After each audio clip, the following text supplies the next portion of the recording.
प्यारे बच्चों, मैं बलवान सिंह आज आपके लिए लेकर आया हूँ 8वीं की भूगोल की पाठ्य पुस्तक संसाधन एवं विकास का पहला पाठ, जिसका नाम है संसाधन। इसको ध्यान से सुनना और समझना। चलिए शुरू करते हैं। संसाधन क्या है?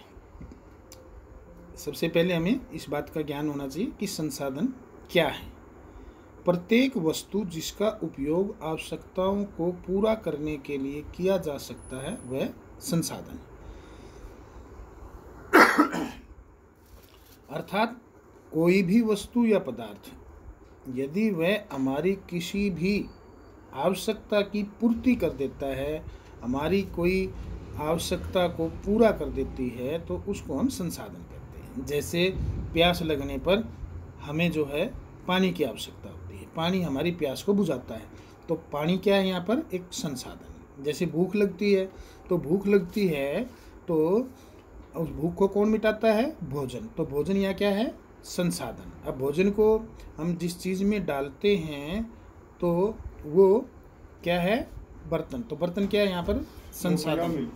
और जो है हमें अपने तन को ढकने के लिए, हमारे शरीर को ढकने के लिए क्या चाहिए? कपड़े। यानी शरीर को ढकने की जो हमारी आवश्यकता है उसको कौन पूरा करता है? कपड़े। तो कपड़े क्या हुए यहाँ पर? संसाधन। तो इसका मतलब क्या हुआ कि कोई भी वस्तु या पदार्थ जो है, जो हमारी आवश्यकता की पूर्ति कर दे, पूरा कर दे आवश्यकता को, उसको हम संसाधन कहते हैं। आपके चारों ओर इस प्रकार के बहुत सारे संसाधन हैं और आप जो है इन संसाधनों को ढूंढने की कोशिश करना जो आपकी कहीं न कहीं किसी न किसी आवश्यकता की पूर्ति करता है। संसाधन, कोई भी वस्तु संसाधन बनती कब है? कोई भी वस्तु संसाधन कब बनती है? संसाधन वस्तु तब बनती है जब उसमें हमारी किसी भी आवश्यकता को पूरी करने की शक्ति होती है, अर्थात वो हमारे लिए उपयोगी हो या उसके अंदर प्रयोज्यता हो। प्रयोज्यता का मतलब क्या होता है? प्रयोज्यता का मतलब होता है कि कोई भी वस्तु प्रयोग या इस्तेमाल में लाए जाने योग्य हो, यानी कोई वस्तु इस्तेमाल के लायक हो, उसको प्रयोज्यता कहते हैं। यानी उपयोगिता या प्रयोज्यता ही किसी वस्तु को संसाधन बनाती है। अब संसाधन जो होता है वो हमारी आवश्यकता पूर्ति करता है और हम उस संसाधन को अब जो है चाहे उसके हमें बदले में पैसे देने पड़े तो भी हमें वो चीज़ चाहिएगी। अगर हमने जो है मान लिया कि सब्जी में नमक की ज़रूरत है और नमक हमारे पास नहीं है, लेकिन नमक की हमें आवश्यकता है, तो नमक को हम जो है अगर खरीदना पड़ेगा तो हम उसका मूल्य भी देने के लिए तैयार होंगे। तो इस प्रकार से संसाधन जो है उनका मूल्य होता है, अर्थात वो मूल्यवान होते हैं, वो महत्वपूर्ण होते हैं हमारे लिए। मूल्य का क्या मतलब होता है? महत्व। अर्थात संसाधन क्या होते हैं? महत्वपूर्ण, और अगर वो महत्वपूर्ण है तो वो मूल्यवान हो जाते हैं। अब संसाधन के दो प्रकार के मूल्य होते हैं, यानी महत्व जो है दो प्रकार का होता है। एक महत्व जो है वो ऐसा होता है कि जिसके बदले में हमें पैसे देने पड़ते हैं, जिसके बदले में हमें धन देना पड़ता है। अगर हम उस चीज़ का प्रयोग करना चाहते हैं तो उसके लिए हमें धन देना पड़ेगा। जैसे मैंने अभी उदाहरण दिया था आपको नमक का, यह हमें जैसे पढ़ना है तो हमें किताब चाहिए, किताब चाहिएगी तो किताब को जो है हमें खरीदना पड़ेगा। लेकिन बहुत सारे ऐसे भी संसाधन हैं जिनका मूल्य होता है, लेकिन उनके बदले में हम जो है धन नहीं देते। जैसे कोई भी मनोरम दृश्य है, अगर हम कोई मनोरम दृश्य देखते हैं, बहुत बढ़िया सीन देखते हैं, तो हमारे जो है मन को जो है आनंद मिलता है, हमारे को जो है तृप्ति आती है हमारे अंदर, उसके देख कर हम प्रफुल्लित होते हैं, लेकिन उसके बदले में हमें कुछ देना नहीं पड़ता। तो इस प्रकार से जो है जिन वस्तुओं के बदले में हमें धन देना पड़ता है उनका आर्थिक मूल्य होता है।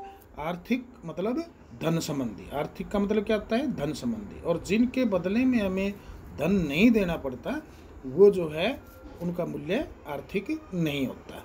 तो इस प्रकार से दो प्रकार के मूल्य होते हैं, एक आर्थिक और एक अनार्थिक।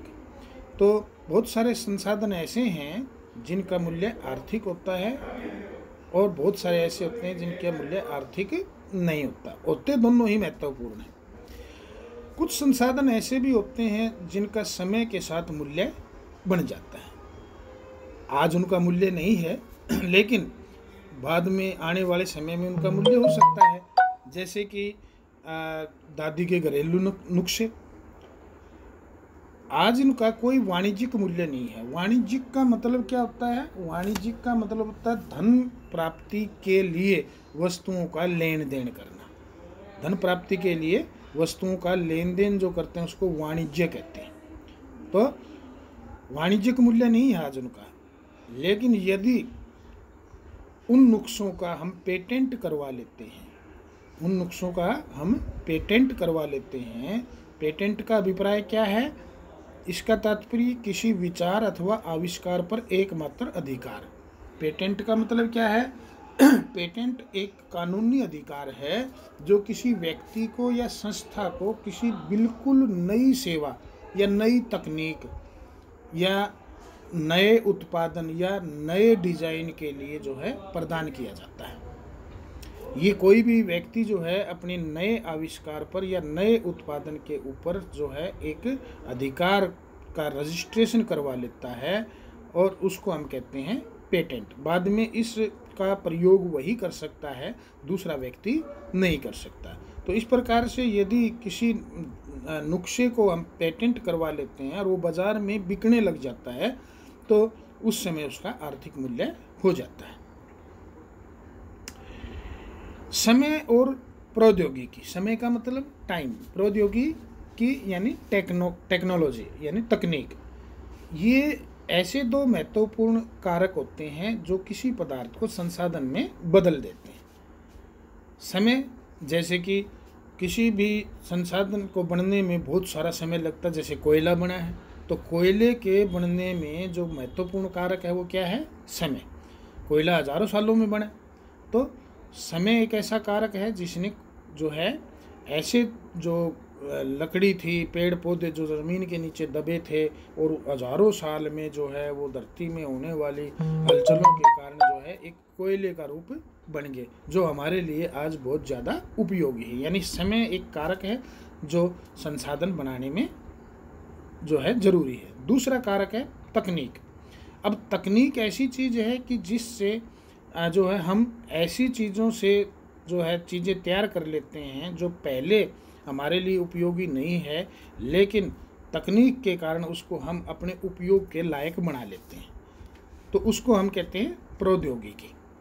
जैसे कि मान लिया कि कोई जो है लकड़ी है और उस लकड़ी को जो है हम अपने तकनीक से जो है एक बहुत बढ़िया फर्नीचर में बदल लेते हैं, बढ़िया उसका जो है हम टेबल बना देते हैं, तो वो टेबल जो है हमारे लिए संसाधन बन जाती है। वो टेबल बनाने में किस चीज़ का प्रयोग हुआ?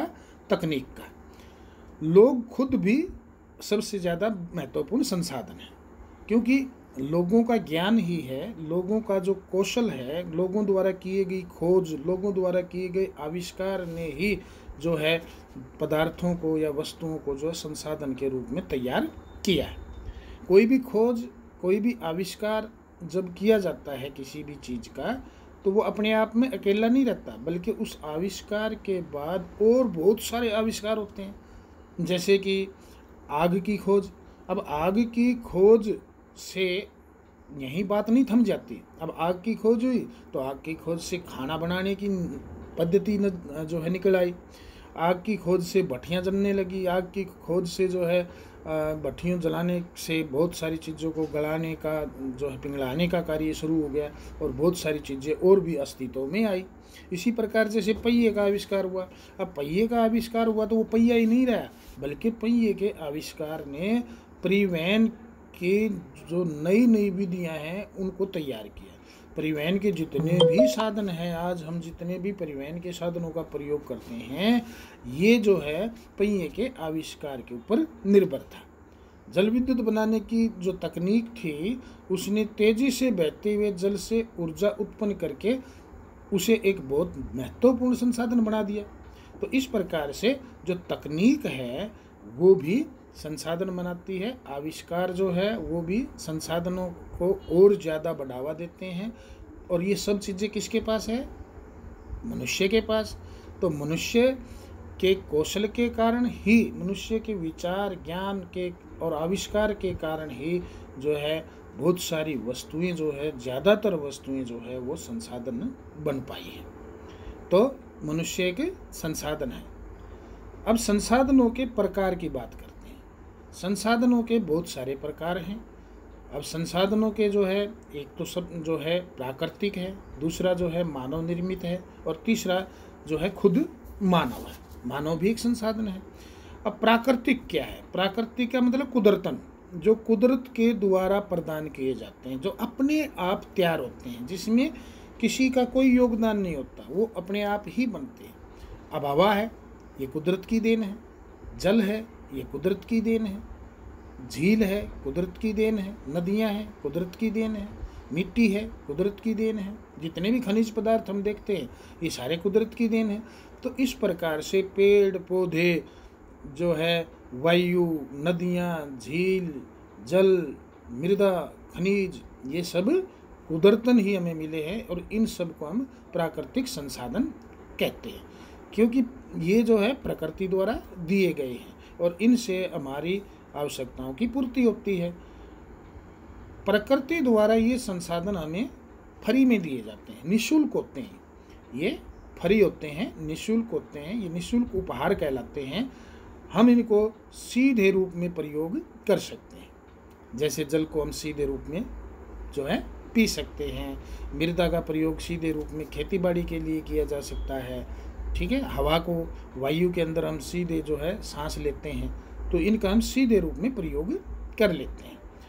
और कुछ ऐसे भी प्राकृतिक संसाधन हैं जिनका सीधा प्रयोग हम नहीं कर सकते। उनका प्रयोग करने के लिए जो है हमें औजारों की और तकनीक की आवश्यकता पड़ेगी, और औजारों का प्रयोग और तकनीक का प्रयोग कौन करेगा? मनुष्य। इसलिए वो जो प्राकृतिक संसाधन है वो मानव संसाधन के द्वारा जो है उपयोग में लाए जाने के लायक बनाए जाते हैं। अब प्राकृतिक संसाधन को हम जो है वर्गीकृत कर सकते हैं विकास और उपयोग के आधार पर, उद्गम के आधार पर। यानी उद्गम के आधार पर का मतलब है उनका जन्म कैसे हुआ, और भंडार एवं वितरण के आधार पर, अर्थात उनका वितरण किस प्रकार से। तो विकास के और उपयोग के आधार पर संसाधन जो है वो हम दो भागों में रख सकते हैं, एक वास्तविक संसाधन और दूसरा संभाव्य संसाधन। वास्तविक संसाधन, वास्तविक का मतलब जो वास्तव में है, अर्थात जिनकी मात्रा हमें ज्ञात होती है, और इन संसाधनों का इस समय जो है प्रयोग किया जा रहा है, उनको कहते हैं वास्तविक संसाधन। जैसे जर्मनी के रूर प्रदेश में कोयले, पश्चिमी एशिया में खनिज तेल, महाराष्ट्र में दक्कन पठार की काली मिट्टी के भरपूर निक्षेप, सभी वास्तविक संसाधन हैं, अर्थात जिनका हमें जो है भंडार ज्ञात है, कितनी मात्रा है, और जिनका हम अब फिलहाल प्रयोग कर रहे हैं। संभाव्य संसाधन, संभाव्य का मतलब संभावना है, संभाव्य मतलब जो संभावित है, जिनकी पूरी मात्रा का हमें ज्ञान नहीं है और इस समय हम उनका प्रयोग नहीं कर रहे, लेकिन भविष्य में यदि हमें तकनीक अच्छी मिल गई, उनको जो है प्रयोग करने के लायक हमारे पास कौशल और तकनीक आ जाएगी, तो वो क्या होंगे? उपयोग करने लायक बना लिए जाएंगे। जिस प्रकार से जो है हम कह सकते हैं कि आज के दिन जो है हम बहुत सारे ऐसे पदार्थों का प्रयोग कर रहे हैं जो पहले नहीं कर पा रहे थे। अब लद्दाख में जो पाया जाने वाला यूरेनियम है, उसका जो है भंडार हमें ज्ञात नहीं है कितना है, लेकिन भविष्य में हम उसको प्रयोग कर सकते हैं। ऐसी तकनीक हमारे पास आ जाएगी तो उस समय हम उसका उपयोग जो है कर पाएंगे। अब 200 वर्ष पहले तीव्र गति से चलने वाली पवनें जो हैं उनका हम उपयोग नहीं कर पाते थे, इसलिए उस समय वो संभाव्य संसाधन थे। लेकिन आज हम उनका उपयोग कर रहे हैं क्योंकि आज हमारे पास वो टेक्नोलॉजी है। जैसे कि नीदरलैंड के पवन फार्मों में पवन चक्की के उपयोग से ऊर्जा उत्पन्न की जाती है। इस प्रकार के पवन फार्म तमिलनाडु के नागरकोइल तथा गुजरात के तट पर भी देखे जा सकते हैं। अब है उत्पत्ति के आधार पर। किसके आधार पर? उत्पत्ति के आधार पर प्राकृतिक संसाधन, यानी उद्गम के आधार पर या उत्पत्ति के आधार पर, यानी उनकी उत्पत्ति किस प्रकार से हुई उस आधार पर जो है संसाधन जो है कितने प्रकार से बांट सकते हैं। उत्पत्ति जो संसाधनों की हुई थी वो या उद्गम दो प्रकार से हैं। कुछ संसाधन ऐसे हैं जो अजैव है, अजैव यानी जो जीवित नहीं है। कुछ संसाधन ऐसे हैं जो जैव है अर्थात जो जीवित है, निर्जीव या सजीव। अजैव संसाधन क्या है? निर्जीव वस्तुएं हैं। बहुत सारी निर्जीव वस्तुएं हैं जो हमारे लिए उपयोगी होती है और जो हमारे उपयोग में आती है, और बहुत सारे संसाधन जो है वो जैविक होते हैं अर्थात सजीव होते हैं। अब देखिए, मृदा, चट्टानें, खनिज, जो भी हम खनिज की बात करें वो सारे के सारे निर्जीव हैं, जबकि पेड़ पौधे जीव जंतु क्या है? वो सजीव है। ये जैव संसाधन है। प्राकृतिक संसाधनों को हम जो है विस्तृत रूप से नवीकरणीय और अनवीकरणीय रूप में भी जो है विभाजित कर सकते हैं। नवीकरणीय संसाधन यानी नवीकरणीय, नया बन जाए, जो शीघ्रता से दोबारा फिर बन जाता है, उनको हम नवीकरणीय कहते हैं। यानी जो एक बार उपयोग हो जाए और फिर दोबारा से तैयार हो जाए। इनमें से कुछ तो असीमित है जिनके ऊपर मनुष्य के उपयोग करने का कोई प्रभाव ही नहीं पड़ता, जैसे कि सौर ऊर्जा है, यानी सूर्य से प्राप्त जो प्रकाश है हमारा, उससे जो ऊर्जा मिलती है वो, और पवन ऊर्जा। लेकिन कुछ जो है ऐसे हैं जिनके ऊपर जो है प्रभाव मनुष्य की क्रियाओं का पड़ रहा है, जैसे जल है, मृदा है और वन। अगर हम इनका लापरवाही से प्रयोग करते हैं तो इनके भंडार पर प्रभाव पड़ सकता है। हालांकि जल देखने में जो है असीमित है ऐसा प्रतीत होता है, लेकिन फिर भी जल की कमी और प्राकृतिक जल स्रोतों का जो है सूखना आज विश्व के बहुत सारे भागों में एक बड़ी समस्या है। आज जल की कमी हमें महसूस हो रही है। तो कुछ ऐसे हैं जो असीमित है जिन पर मानवीय क्रियाओं का प्रभाव नहीं पड़ता है, लेकिन कुछ ऐसे हैं जिन पर मानवीय क्रियाओं का प्रभाव पड़ता है। अनवीकरणीय संसाधन, अनवीकरणीय संसाधन मतलब जो नए नहीं बनते या बनने में बहुत ज़्यादा समय लगता है, हजारों साल लग जाती है। वे संसाधन जिनके भंडार जो है सीमित है, और यदि भंडार एक बार समाप्त हो जाए तो उनका दोबारा बनना जो है वो बहुत मुश्किल है, उसके लिए हजारों साल लगते हैं, और ये मनुष्य के जीवन के लिए बहुत लंबी अवधि होगी, हजारों साल की। तो इस प्रकार के जो संसाधन है वो अनवीकरणीय कहलाते हैं। जैसे कोयले का भंडार सीमित है, अगर कोयला खत्म हो जाता है तो कोयला बनने में हजारों साल लगेगी, और हजारों साल तक मनुष्य इंतज़ार नहीं कर पाएगा।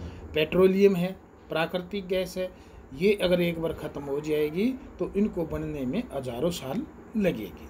तो इसलिए जो है संसाधन जो है इनको हम कहते हैं अनवीकरणीय, अर्थात जिसका एक बार जो है प्रयोग करने के बाद दोबारा जो है उनका प्रयोग हम नहीं कर पाते और उनको बनने में बहुत समय लगता है। जैसे कि आप कोयले को जला लेते हो, कोयला जल गया, अब जलने के बाद कोयले को हम दोबारा से प्रयोग नहीं कर सकते क्योंकि कोयले की तो बन गई राख। पेट्रोल जो है जलने के बाद जो है गैस बन गया और वो जो है वायुमंडल में जो है छा गया, तो इस प्रकार से दोबारा हम उसका उपयोग नहीं कर सकते।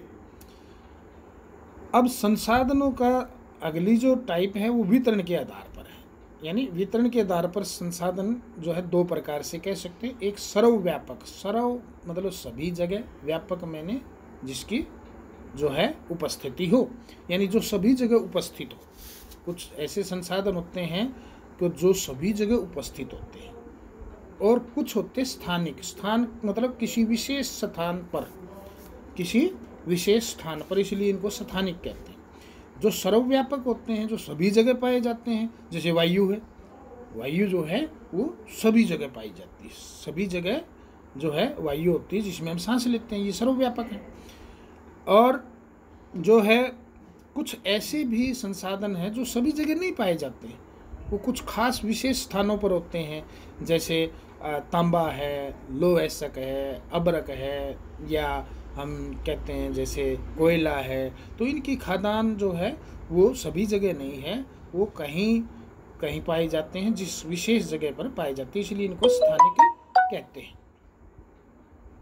अब प्राकृतिक संसाधनों का जो वितरण है वो, यानी ये सभी जगह एक समान नहीं पाए जाते, तो वो उस बात पर निर्भर करता है कि वहाँ का भूभाग कैसा है, वहाँ की जलवायु कैसी है, ऊंचाई के हिसाब से इन भौतिक कारकों पर निर्भर करता है।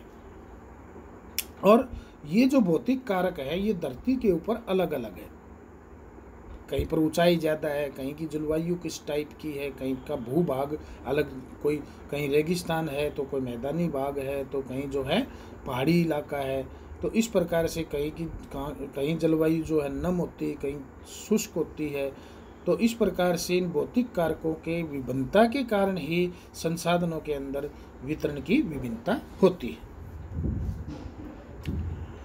मानव निर्मित संसाधन, मानव निर्मित संसाधन पहले जो है हमने आपको बताया जैसे उस समय कि कुछ प्राकृतिक संसाधन ऐसे होते हैं जो सीधे रूप से हम जिनका प्रयोग नहीं कर पाते।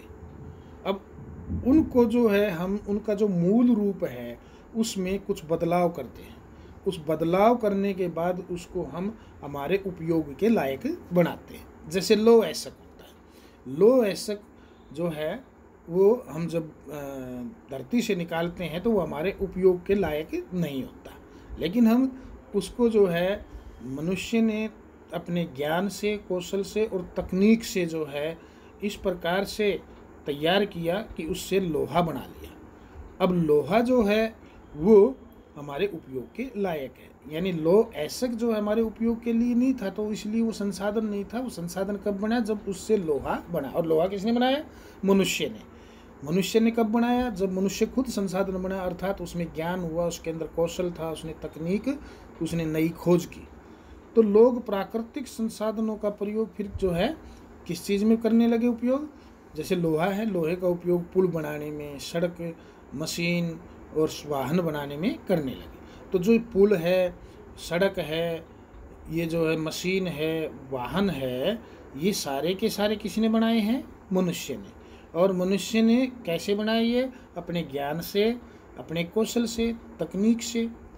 तो ये जो मनुष्य द्वारा यानी प्रकृति के उन जो वस्तुओं को, प्रकृति से प्राप्त वो पदार्थ जो अपने आप सीधे प्रयोग में नहीं लाए जा सकते, मनुष्य ने अपने कौशल से, ज्ञान से उसको हमारे उपयोग के लायक बना लिया। और उन प्राकृतिक संसाधनों का हम जो है पुल, सड़क, मशीन, वाहन और दूसरी बहुत सारी चीज़ों में उपयोग करने लगे। तो वे संसाधन क्या बन गए? मानव निर्मित संसाधन। जैसे आपके सामने मेज है, कुर्सी है, ये अपने आप नहीं बनी, प्रकृति द्वारा अपने आप ही मेज नहीं लगी कहीं पर भी, ये जो है मनुष्य ने बनाई है। इसलिए मेज क्या है? मानव निर्मित है। आप जो भोजन करते हो कटोरी में, थाली में, वो अपने आप नहीं बनी है, वो बनाई गई है। किसने बनाई है? मनुष्य ने, इसलिए वो मानव निर्मित है। मानव संसाधन, अभी मैंने बताया आपको जो है मानव निर्मित जो वस्तुएं हैं वो किसने बनाई? मनुष्य ने। मनुष्य ने कब बनाई? जब उसके अंदर ज्ञान, कौशल और तकनीक आई। तो मानव संसाधन, लोग जो है और अधिक संसाधन बनाने के लिए प्रकृति का सबसे अच्छा उपयोग तभी कर सकते हैं जब उनके पास ऐसा करने का ज्ञान, कौशल तथा प्रौद्योगिकी यानी तकनीक उपलब्ध हो। इसलिए मनुष्य एक विशिष्ट प्रकार का संसाधन है। अतः लोग मानव संसाधन है। शिक्षा और स्वास्थ्य लोगों को बहुमूल्य संसाधन बनाने में मदद करते हैं, क्योंकि शिक्षा ही है जिससे लोगों के अंदर ज्ञान बढ़ता है, कौशल बढ़ता है, तकनीक में बढ़ावा आता है। और स्वास्थ्य यानी मनुष्य अगर स्वस्थ है तो स्वस्थ है तो उसका मन, दिमाग भी स्वस्थ होगा। दिमाग स्वस्थ होगा तो उसका कौशल, उसका ज्ञान भी बढ़ेगा। तो इसलिए शिक्षा को और स्वास्थ्य को जो है बहुमूल्य संसाधन बनाने के लिए बहुत ज़्यादा उपयोगी माना गया है। अधिक संसाधनों के निर्माण में समर्थ होने के लिए लोगों की कौशल में सुधार करना मानव संसाधन विकास कहलाता है। मानव संसाधन यानी मानव के संसाधन को विकसित करना, यानी अधिक संसाधनों का अगर निर्माण करना है हमें और ज़्यादा संसाधनों का निर्माण करने में समर्थ होना है, तो उसके लिए लोगों को जो है हमें इस प्रकार से तैयार करना पड़ेगा, उनके कौशल में, उनके ज्ञान में जो है, उनकी तकनीक में जो है बढ़ावा करना पड़ेगा, सुधार करना पड़ेगा, और उसको कहते हैं मानव संसाधन विकास।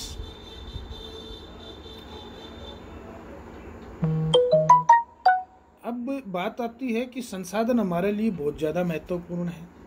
अब संसाधन जो है, बहुत सारे संसाधन ऐसे हैं कि जो ख़त्म हो सकते हैं, जिनका भंडार एक बार ख़त्म हो गया तो उसके बाद उनको पुनः पूरित होने के लिए हजारों साल लगेगी, और हजारों साल तक तो जो है मनुष्य का जीवन ही खत्म हो जाएगा।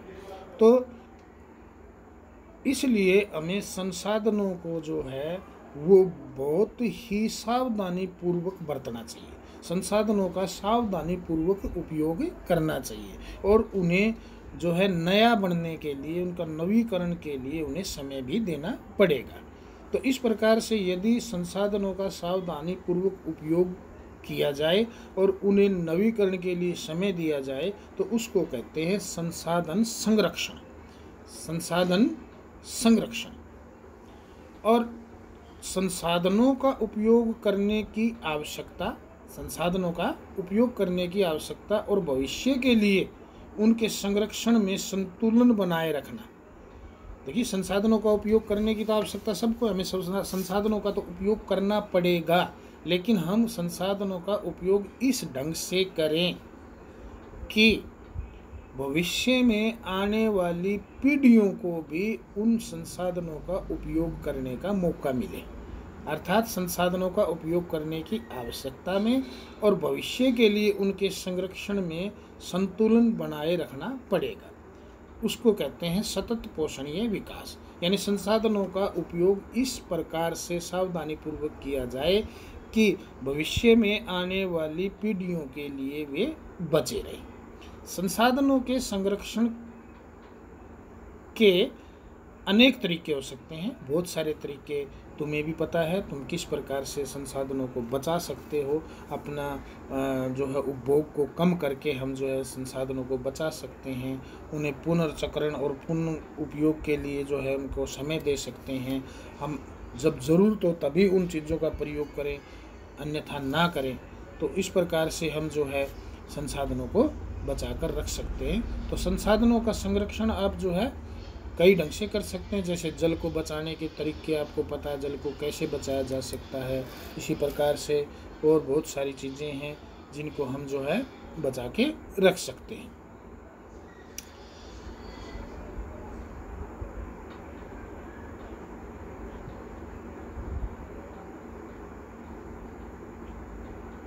तो ये जो पाठ था, इसमें जो मुख्य जो बातें थी सारी मैंने आपको जो है इसके अंदर बताई है। इसमें जो है अभी मैंने बताया था संरक्षण वाला था, तो नीचे ये चीज़ें दी हुई मैं पढ़ भी देता हूँ। उस श्याम बच्चों और उनके मित्रों ने पुराने समाचार पत्रों, व्यर्थ वस्त्रों तथा बांस की डंडियों से लिफाफे और खरीदारी के लिए थैले बनाए। मोना ने कहा, हम इन वस्तुओं में से कुछ वस्तुएं उन परिवारों को देंगे जिन्हें हम जानते हैं। मुस्तफ़ा ने कहा, अपने संसाधनों को बचाना और अपनी पृथ्वी को सजीव रखना यह एक बहुत अच्छा कार्य है। जैसी ने कहा, मैं बहुत ही सतर्क रहूंगी कि कागज़ व्यर्थ न हो। उसने स्पष्ट किया, कागज़ बनाने के लिए बहुत से पेड़ों को काट दिया जाता है। मैं ध्यान रखूंगा कि मेरे घर में विद्युत व्यर्थ न हो। मुस्तफ़ा ने ज़ोर से कहा, विद्युत जल और कोयले से मिलती है। मैं विश्वास दिलाती हूँ कि घर में जल बेकार नहीं होगा। अर्थात जैसे ऊपर कागज़ का उदाहरण दिया है, तो कागज़ बनने के लिए बहुत पेड़ काटने पड़ते हैं, है, और पेड़ को बनने के लिए कितना समय लगता है। इसलिए हम जो है अगर पेड़ों को बचाते हैं तो हमें कागज़ को भी बचाना होगा। पेड़ों को बचाने के लिए हमें कागज़ को भी जो है बचाना होगा, यानी व्यर्थ में हम कागज़ का प्रयोग नहीं करेंगे। इसी प्रकार से जो बिजली का प्रयोग कर रहे हैं, इसके लिए कोयला बहुत ज़्यादा मात्रा में जलाया जाता है, और हम जो है बिना ज़रूरत के यदि बिजली का प्रयोग करते हैं तो ये समझ लो कि हम कोयले का उपयोग कर रहे हैं, और वो कोयला जो है दोबारा बनने में हज़ारों साल लगेगी। तो इस प्रकार से हम जो जल का भी प्रयोग करते हैं बिजली के लिए, और जल की बहुत ज़्यादा ज़रूरत होती है, इसलिए हमें जल को भी बेकार नहीं करना चाहिए। जल की एक एक बूंद मूल्यवान है। आशा ने कहा, बच्चों ने कहा, हम सब मिलकर अंतर ला सकते हैं, यानी हम ही अगर आज सोचेंगे तभी आने वाले समय में हम जो है संसाधनों का उपयोग सही ढंग से कर पाएंगे। ये कुछ कार्य मोना, राजू और उनके मित्रों ने किए हैं। आपका क्या विचार है? आप संसाधन संरक्षण में कैसे मदद करने जा रहे हैं? हमारी पृथ्वी और इस पर निवास करने वाले लोगों का भविष्य पेड़ पौधों और परितंत्र की सुरक्षा और संरक्षण से जुड़ा हुआ है। अब यह सुनिश्चित करना हमारा कर्तव्य हो जाता है कि सभी नवीकरणीय संसाधनों के उपयोग सतत पोषणीय है। पृथ्वी पर जीवन की विविधता संरक्षित की जाए। जीवन की विविधता करें, पृथ्वी पर बहुत सारे जीवन हैं, पेड़ पौधे, मनुष्य, जल, जीव जंतु, कीड़े मकोड़े, बहुत जीवन है, और इनके अंदर विविधता है, अर्थात अनेक प्रकार के जीवन हैं, और इनको हमने संरक्षित करना होगा, इसलिए सबको बचाकर रखना होगा। प्राकृतिक पर्यावरणीय तंत्र की हानि को कम से कम किया जाए, यानी प्राकृतिक पर्यावरण को जो है, पर्यावरण तंत्र है जो है, इसको हमें हानि नहीं पहुंचानी चाहिए, इसको कम से कम करना चाहिए। तो इस पाठ को जो है आप एक बार अच्छी तरह से पढ़ेंगे, और उसके बाद जो है इसको अच्छी तरह से समझ लें। बाद में मैं इसके प्रश्न उत्तर कराऊंगा। आज इतना ही काफ़ी। Thank you.